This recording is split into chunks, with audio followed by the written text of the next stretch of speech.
MOTỌ, LÁNÍ.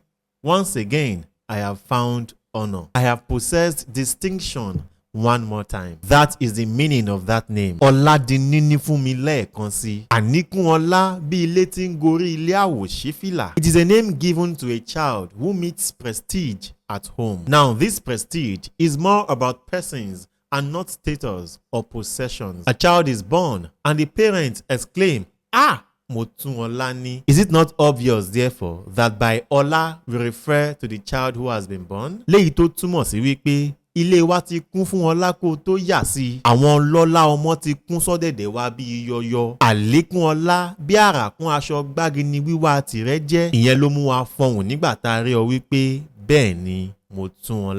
Ìwọ gangan lọlá ọ̀hún. Ẹni bírù rẹ lọ́mọ ó dọlọ́lá. Léyìí tó tún máa wọn bàbá wa fọhùn wípé ọmọtọ́lání. MOTỌ means a child of value, like an honor award. Ọmọ tí ń sọ ní dẹlẹ́wọ̀ ọlà láwùjọ ẹgbẹ́. Indeed, ọmọtọ́lání. Whether your own Tọ́lání is MOTỌ or MOTỌ, just have it sealed in your subconscious that ìwọ gangan lọlá tá à ń sọ̀rọ̀ nípa rẹ̀. Ọlá tí kì í tán. Ọlá nìwọ wálé ayé wá fẹ̀. Ìwọ lèyí tí ó máa fẹ̀rẹ̀gẹ̀dẹ̀ nínú ọlá ńlá Elédùà.